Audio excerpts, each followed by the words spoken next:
Hello everyone, I'm Chandrika and welcome back to my channel. రీసెంట్గా మధ్యప్రదేశ్లో జరిగిన చిల్డ్రన్ డెత్ కోసం మనందరికీ తెలిసిందే.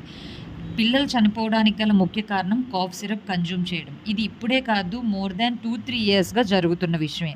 ఇప్పటి వరకు 18 మంది పిల్లలు ఇది కన్జ్యూమ్ చేయటం వల్లనే చనిపోయారని చెప్పి గవర్నమెంట్ లీగల్గా చెప్పింది.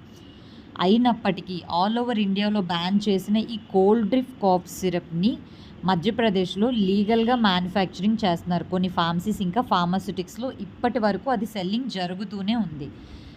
ఈ కాఫ్ సిరప్లో ఉండే కొన్ని కాంపోనెంట్స్ ప్రొపలిన్, నిప్రైన్ ఇటువంటివన్నీ కూడా బాడీకి మంచిది కాదు. దట్ టు 12 ఇయర్స్ కంటే తక్కువగా ఉన్న పిల్లలు ఎవరైతే ఉంటారో వాళ్ళకి ఈ కాంపోనెంట్స్ అనేవి అస్సలు సూటబుల్ కాదు.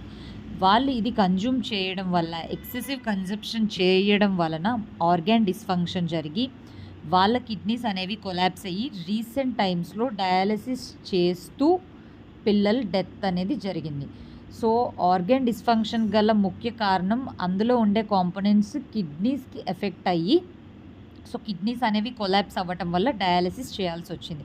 అంత చిన్న పిల్లలు తీసుకున్న డోసేజ్ అనేది ప్రాపర్గా లేకపోవటం, డాక్టర్ ప్రిస్క్రైబ్ చేసిన దానికంటే ఎక్సెసివ్ కన్జప్షన్ అనేది జరగటం వల్ల కూడా పిల్లలకి ఈ నష్టం అనేది జరిగింది.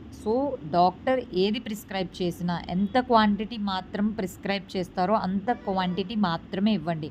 త్వరగా తగ్గిపోవాలనో లేకపోతే ఆ ప్రాబ్లం మళ్ళీ రాకూడదని చెప్పి దయచేసి ఎక్సెసివ్ కన్జప్షన్ అనేది పేరెంట్స్ ఎట్టి పరిస్థితుల్లో ఎంకరేజ్ చేయకండి. వాళ్ళు ఒక్కసారి ఇన్ని రోజులకని రాసిచ్చిన ప్రిస్క్రిప్షన్ ఏదైతే ఉంటుందో కేవలం అన్ని డేస్కి మాత్రమే యూజ్ చేయండి.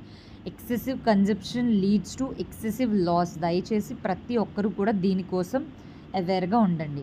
Do follow for such more content. Thank you.